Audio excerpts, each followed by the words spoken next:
Hi everyone, स्वागत है आप सभी का मेरे यूट्यूब चैनल ज्योति डूबी जीएस क्लासेस में। आज हम पढ़ेंगे सीटेट के लिए लॉरेंस कोहलबर्ग का नैतिकता का सिद्धांत। ठीक है, जिससे एक या दो प्रश्न इसमें सीटेट में आता ही आता है। ठीक है, और ये ज़्यादा हार्ड भी नहीं होता। ठीक, तो चलिए स्टार्ट करते हैं। चैनल पर नए हैं तो प्लीज़ चैनल को सब्सक्राइब कर दें और वीडियो अच्छी लगी तो लाइक और शेयर भी कर दें। ठीक है, चलिए स्टार्ट करते हैं। इसमें इन्होंने ये बताया कि नैतिकता, ठीक, पहले हेडिंग है नैतिकता, यह वह गुण है जिससे हमें सही और गलत की पहचान होती है। ठीक है, क्या है ये नैतिकता? जिसमें हमें सही और गलत की पहचान होती है। बच्चा अपने सामाजिक परिवेश से ही नैतिकता और अनैतिकता को जानता है। ठीक, बच्चे का जैसा परिवेश रहेगा वो वैसा ही बन जाता है। ये तो आप सभी को भी पता है कि बच्चे का जो वो होता है परवरिश, वो मतलब इस पे डिपेंड करता है कि परवरिश कैसे हो रही है, उसका सामाजिक माहौल क्या है, घर का माहौल क्या है, पारिवारिक माहौल क्या है। ठीक, इस पे डिपेंड करता है। ठीक, उसी से वो नैतिकता और अनैतिकता को जानता है। ठीक, तो उन्होंने इसमें एक हिंज की कहानी उन्होंने मतलब बताई। ठीक, हिंज की कहानी क्या थी? कैरोल गिल्गिन, ठीक, आलोचना जो किया था, अभी कहानी बताएंगे हम आपको, कैरोल गिल्गिन ने की थी। ठीक, उन्होंने तर्क दिया कि कोहलबर्ग ने अपने एक्सपेरिमेंट में महिलाओं को कम प्राथमिकता दी है। ठीक, ये क्वेश्चन बनता है, जैसे आ जाएगा कि किसने किया है, तो कैरोल गिल्गिन ने। ठीक, किसकी आलोचना की है, किसके लिए? जेंडर बायस के लिए। ठीक, ये आपको याद रखना है कि उन्होंने जेंडर बायस किया क्योंकि महिलाओं को उसमें शामिल नहीं किया था इन्होंने, ये था।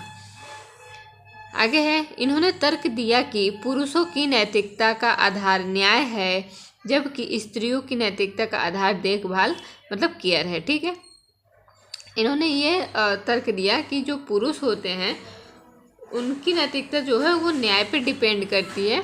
ठीक, न्याय है उनका, और महिलाओं का केयर मतलब देखभाल। ठीक, मेल और फीमेल की मोरल रीजनिंग में कल्चर के डिफरेंसेस को इम्पोर्टेंस नहीं दी है। ठीक, मोरल रीजनिंग में कल्चर के डिफरेंसेस को इन्होंने इम्पोर्टेंस नहीं दी है, इसीलिए कैरोल गिल्गिन जो थी वो इनकी आलोचना करती हैं। ठीक है, इसमें दो क्वेश्चन बनते हैं।